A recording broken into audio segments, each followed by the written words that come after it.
السلام علیکم میرے پیارے دوستوں، بھائیوں، عزیزوں، کیا حال ہے؟ خیریت ہے؟ امید ہے آپ ٹھیک ٹھاک ہوں گے، مزے میں ہوں گے۔ آج میں اسلام آباد آیا ہوں۔ صبح ادھر میرے کیس لگے ہوئے ہیں، تو میں نے کہا آپ کے ساتھ گپ شپ لگاؤں۔ پہلے میں نے آپ کے ساتھ ویڈیو ایک شیئر کی تھی موٹر وے کی، اور اب میں اپنے ادھر روم کی کر رہا ہوں۔ تو آپ امید ہے آپ خیر خیریت سے ہوں گے اور سب ٹھیک ٹھاک ہوں گے۔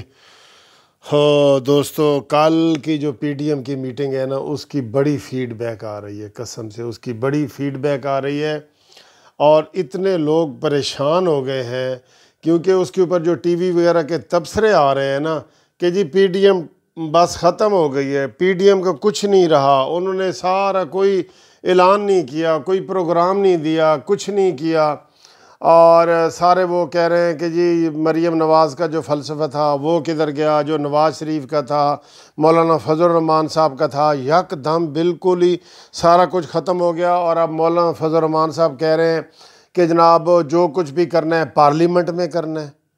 تو چلیں، وہ اگر اس حساب سے دیکھا جائے کہ جی جمہوری طریقے سے اور پارلیمنٹ کے اندر ہی سارے مسئلوں کا حل ہونا چاہیے، عمران خان کو بھی پارلیمنٹ کے اندر ہونا چاہیے، ہم سب کو پارلیمنٹ کے اندر ہی تبدیلی کی کوئی کوشش ہونی چاہیے، لیکن اس کے لیے بھی تو کوئی پلاننگ نہیں ہے نا کہ یہ پارلیمنٹ کے اندر رہ کے تو یہ جناب کوئی عدم اعتماد کی تحریک کا انہوں نے اعلان کیا ہو، یا کوئی اعلان کیا ہو کہ جی ہم جہانگیر ترین صاحب کے بندوں کو ملیں گے، یا کوئی ایسی بات بھی نہیں ہے۔ تو نہ باہر کا انہوں نے کوئی کیا ہے کہ جناب ہم کیا پروگرام ہے، ہمارا آئندہ کا کیا پروگرام ہے، نہ انہوں نے کوئی جو ہے وہ پارلیمنٹ کے اندر کی تبدیلی کا ذکر کیا ہے جو ہم کرتے تھے اکثر کہ جی وہ ہو، کیا کہتے ہیں اسے، عدم اعتماد وغیرہ ہو۔ تو پھر کیا انہوں نے کیا ہے؟ انہوں نے کل کیا کیا ہے؟ ابھی تک ہضم نہیں ہو رہا کہ انہوں نے کل پی ڈی ایم نے کر کیا دی ہے۔ عوام کے منہ پہ تماچا مارا ہے۔ اگر صحیح معنوں میں دیکھا جائے نا تو عوام نا سکتے میں آ گئی ہے، کل کی عوام سکتے میں آ گئی ہے، اور انہوں نے بھی یہ سوچنا شروع کر دیا ہے کہ یار ٹھیک ہے جی، اگر ان سے یہ نہیں ہوتا تو پھر ٹھیک ہے، پھر 2 سال اور عمران خان کرے گا اور 5 سال، اور یہ وہ اس طرح کی چیمیں گوئیاں ہو رہی ہیں، ذہن بن رہے ہیں، جبکہ یقین جانو کہ معیشت تباہ ہو گئی ہے۔ آج مجھے بڑا عمران خان کے اوپر غصہ آیا ہے جب وہ ایسے وہ ریشو نکال رہا تھا کہ دیکھو جی پہلے قرضہ ایسے لیا تھا۔ بھئی ساری دنیا کو پتہ ہے، گوگل میں آپ دیکھ لیں، 30,000 ارب کا قرضہ تھا ہمارے پاس، ٹھیک ہے، جب عمران آیا ہے، تو اس کے بعد اب 45,470 ارب کا ہے، 45,470۔ تو یہ جو اتنے اوپر بڑھے ہیں، یہ کیسے بڑھ گئے ہیں؟ اور پھر انہوں نے پروجیکٹ کون سے کیے ہیں؟ کوئی ایٹم چلا دیے ہیں، کوئی موٹر وے بنا دیے ہیں، کچھ کوئی بڑے کیا ہے انہوں نے؟ شہباز شریف، نواز شریف تو کہتے ہیں نا جی کہ ہم نے جی 30 ارب لیا ہے، تو اس میں سے جی یہ 10 ارب ہم نے 10,000 ارب موٹر وے پہ لگایا، 5,000 ہم نے جناب یہ میٹرو پہ لگایا، پھر اورنج ٹرین پہ لگایا۔ وہ تو یہ کہتے ہیں، تو وہ ٹھیک ہی کہتے ہیں نا کہ جو لگاتا ہے تو کھاتا ہے تو لگاتا بھی ہے، اور تم تو کھاتے بھی ہو اور لگاتے بھی نہیں ہو، ایک قدم آگے بڑھ گئے ہو تم عمران خان صاحب، ایک قدم آگے بڑھ گئے ہو۔ اور جس طرح آج آپ لوگوں کو بیوقوف بنا رہے تھے، سوالوں کا جواب دے رہے تھے، کسی ایک سوال کا بھی صحیح طریقے سے آپ نے جواب نہیں دیا کہ معیشت ہے، قبضہ گروپ ہے، وہ سوال آئے آپ نے یہ کیا انوکھا ڈرامہ کیا ہوا ہے؟ ٹھیک ہے، اوپن لائنیں کھولیں، ہمارے تو فون نہیں ملتے۔ مجھے تو بڑے دوستوں نے کہا جی کہ ایسے فون کر کے اسی عمران خان نو سنانیاں نے، وہ فون تو کسی کا بھی نہیں ملا سنانیاں والا، تو سارے ان کے ملے ہیں جو عمران خان کے او جی کرونا کدوں ختم ہوئے گا، تے فلانی چیز ختم ہوئے گی، تے نوکریاں کدوں ملن گیاں، تے وہی فرینڈلی جو سوال و جواب ہوتے ہیں، فرینڈلی وہ والے۔ بہرحال یہ ساری چیزیں ہمیں دیکھنی پڑیں گی۔ ہم جو اس عمران خان کی حکومت کی مخالفت کرتے رہے ہیں، تبصرے کرتے رہے ہیں، ہم لوگوں کی فیڈ بیک سے کرتے ہیں۔ ہمیں لوگ کہتے ہیں جی کہ دیکھو جی یہ مرغی کتنی مہنگی ہو گئی ہے، دیکھو جی پیاز ٹماٹر آلو ہر چیز کتنی مہنگی ہو گئی ہے، کھانے پینے کی چیزیں کتنی مہنگی ہو گئی ہیں، پٹرول ڈیزل کی کتنی مہنگی ہوئی ہیں۔ ابھی پھر وہ ابھی پٹی چل رہی ہے کہ جی وہ 4 روپے جو ہے وہ ڈیزل کو بڑھانا چاہ رہے ہیں اور اتنا پٹرول بھی بڑھانا چاہ رہے ہیں۔ عوام کے اندر جینے کی سکت ہی نہیں رہی۔ کتنے بڑے بڑے واقعات ہو رہے ہیں، ملتان کا واقعہ اور کوئی خودکشی کے واقعات اور یہ وہ سارے، وہ کس لیے ہو رہے ہیں؟ حکومتوں کی وجہ سے ہو رہے ہیں، خوشحالی تو نہیں آئی۔ پھر سارے ملکوں میں ہم ریڈ لسٹ میں ہیں، کرونا کی وجہ سے۔ کرونا کا کریڈٹ یہ لیتے ہیں، انہوں نے کیا کیا ہے یار؟ کرونا کا انہوں نے کیا کیا ہے؟ تو بہرحال عوام چونکہ پریشان ہے، نواز شریف نے نیا ایجنڈا دینے کی، نواز شریف نے کل نیا ایجنڈا دینا ہے اور اس کے اوپر انہوں نے بھرپور طریقے سے یہ ایک گائیڈ لائن دینی ہے کہ اب کیسے کیا جائے۔ تو میں نے یہ سنا ہے کہ شہباز شریف نے کہا ہے جی کہ اگر آپ میرے گائیڈ لائن پہ عمل نہیں کرتے یا میرے مشوروں پہ عمل نہیں کرتے تو پھر میں استعفیٰ دیتا ہوں۔ یہاں تک بات ہو گئی ہے۔ میں نے اس کے الٹ سنا ہے، ویسے یہ تو میں آپ کو بتا رہا ہوں جو عام پبلک کہہ رہی ہے کہ شہباز شریف صاحب نے کہا ہے کہ میں استعفیٰ دیتا ہوں۔ نواز شریف نے کہا ہے کہ تم بیمار ہو، تم ادھر میرے پاس آ جاؤ یا ادھر ادھر آ جاؤ اور یہ گیم ساری مریم کے حوالے کر دو، وہ خود سنبھال لے گی اس چیز کو۔ ایسے حالات ہیں دوستو۔ اگر حالات اچھے ہوں، مجھے وہ سعد رفیق کا یاد آ رہا ہے۔ سعد رفیق نے کہا تھا کہ یہ سلیکٹڈ ہے، الیکٹڈ ہے، جو بھی ہے، جیسے بھی آئی ہے، اگر یہ حکومت اچھا پرفارم کر رہی ہوتی تو ہم اس کو موقع دیتے کہ یہ کام کرے، یہ کام کرے۔ تو اب صورتحال یہ ہے، لیکن اب سمجھ نہیں آتی کہ وہ کیا ہوگا جی۔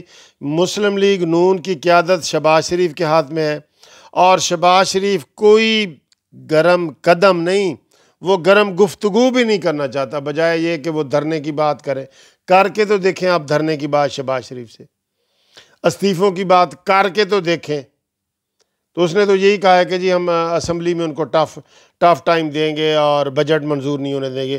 بھئی بجٹ ابھی بجٹ آیا ہی نہیں، تم اس سے پہلے تم کیسی باتیں یہ کر سکتے ہو؟ بجٹ آئے گا، تم دیکھو گے، وہ عوام دشمن ہے تو بات کرو گے نا۔ عوام کو ایسے لولی پاپ دے رہے ہو کہ جناب ہم بجٹ منظور نہیں ہونے دیں گے۔ تو وہ تو کل بھی میں نے کہا تھا کہ ہمارے وکیل یہ کہتے ہیں کہ ماڑا وکیل کرن نالوں چنگا ہے مخالف دی منت کر لینی چاہیے، منت ترلا کر لینا چاہیے۔ تو یہ جہانگیر ترین صاحب کے پاس چلے جائیں، وہاں بڑا سکوپ ہے ان کا، ساری تبدیلی آ سکتی ہے۔ عمران بھی سیدھا ہو سکتا ہے۔ آج عمران ڈنکے کی چوٹ پہ کہہ رہا ہے کہ جناب مشکل وقت گزر گیا ہے اور یہ سارے کٹھے ہوئے تھے تب یہ کچھ نہیں کر سکے، اب یہ کیا کر سکیں گے؟ لیکن اب میں لوگوں دوستوں آپ کو بتا دوں، عمران خان کے جتنے فگر ہیں نا کہ جی ہمارا 4 پوائنٹ جو ہے نا وہ ہو گیا ہے گروتھ ریٹ اور ہمارا قرضہ، یہ وہ حقیقت کے برعکس ہے۔ گوگل پہ دیکھو، ہمارے روپے کی قیمت دیکھو، ڈالر کی قیمت دیکھو، ہمارا کتنا قرضہ ہے۔ اگر میں یہ جھوٹ بول رہا ہوں تو آپ دیکھ لیں، 30,000 روپے قرضہ ہے نا، تو اگر عمران خان نے قرضے ادا کیے ہیں، سارا کچھ ہوا ہے، تو 30 کی بجائے 20 ہونا چاہیے یا 25 ہونا چاہیے نا۔ 45 کیوں ہو گیا؟ 45.5۔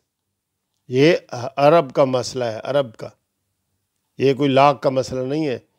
45,470 ارب یہ ہے اس وقت۔ تو اگر یہ کر رہا ہوتا کہ جی ہمارا حالات ٹھیک ہو رہے ہیں اور میں نے قرضے ادا کر دیے ہیں تو لازمی قرضہ کم ہوا ہوتا نا۔ قرضہ تو کم نہیں ہوا، تو اب کیا کریں؟ اس کے جھوٹی سنتے جائیں، سننا پڑے گے، اس کے جھوٹی سننا پڑیں گے۔ نہیں دوستو، ایسی کوئی بات نہیں۔ حالات ایسا پیدا ہو جائیں گے، جو بدنیت ہے نا، جیسے یہ زلفی بخاری دیکھا، آپ کو لگ رہا تھا کہ یہ چلا جائے گا تو کیسے گیا؟ ایسے گیا ہے، پھر بھاگ بھی گیا ہے۔ آپ کو لگ رہا تھا کہ جہانگیر ترین کے خلاف کوئی کارروائی ہوگی، آپ کو لگ رہا تھا کہ وہ پیٹرولیم والا جو ندیم بابر تھا، جو یہ سارا اس کے پیٹرول پمپ ہیں پورے پاکستان میں اور دنیا میں اور یہ وہ سارا، اور اسی کو اس نے پیٹرولیم کا بنایا، وہ اربوں خربوں بنا کے چلے گئے وہ۔ دوائیوں میں یہ جو ویکسین کی دوائیاں ہیں نا، دوائیاں جو ہمیں یہ ویکسین ملی ہے، اس میں 12 کھرب روپے کا دھاندلی ہوئی ہے، 12 کھرب۔ کوئی جلوس نہیں، کوئی جلسہ نہیں سر جی۔ بات یہ ہے کہ سارا کچھ عمران خان وغیرہ لوٹ کے لے رہے ہیں، لیکن آگے احتجاج کرنے والا نہیں ہے۔ جبکہ نواز شریف کے دور میں ایک بوتل بھی پانی کی ثابت ہو جاتی تھی نا، تو عمران خان ایک جلسہ رکھ دیتا تھا کہ پانی کی بوتل بھی ایک فالتو آئی ہے، ملتان میں ایک جلسہ ہوگا، یہ ہوگا وہ ہوگا۔ ان کو 12 کھرب روپے کے دھاندلے ہو رہے ہیں، لیکن یہ ٹس سے مس نہیں ہو رہی۔ نون لیگ کوئی میں کہوں گا نا، پیپلز پارٹی کو میں نہیں کہوں گا، نون لیگ کوئی کہوں گا۔ پہلے جتنا جوش جذبہ تھا مولانا فضل الرحمان صاحب کا، وہ بھی ٹھنڈا ہو گیا ہے، اب سارے ٹھنڈے ہو گئے ہیں۔ اب مجھے لگتا ہے کہ جناب یہ وہ آج کشمیر کا دیکھیں، سب سے پہلے میں نے قانونی ٹی وی نے کشمیر کے بارے میں کہا ہے کہ یہ کریں۔ آج کشمیر کے وزیر اعظم نے کہا ہے کہ ہمارے ہاں دھاندلی ہو رہی ہے، عمران خان اپنے مرضی کے بندے سلیکٹ کروانا چاہ رہا ہے اور ہم ایسے نہیں ہونے دیں گے۔ کشمیر کے انہوں نے کہا ہے، لیکن ہمارا ابھی تک نون لیگ کا کوئی بندہ کشمیر نہیں گیا، نہ شہباز شریف صاحب جائے گا۔ اس لیے میں نے کہا تھا کہ مریم نواز صاحبہ جائیں۔ آج انہوں نے این سی او سی نے کہہ دیا ہے کہ جی 2 مہینے الیکشن ملتوی کرو۔ کیوں بھائی؟ پوری دنیا میں الیکشن ہو رہے ہیں، اب تو کرونا بھی کہہ رہے ہیں کافی قابو ہو گیا ہے، تو یہ الیکشن آگے کرنے کا مقصد کیا ہے؟ مزید دھاندلی کو وسیع کرنا ہے۔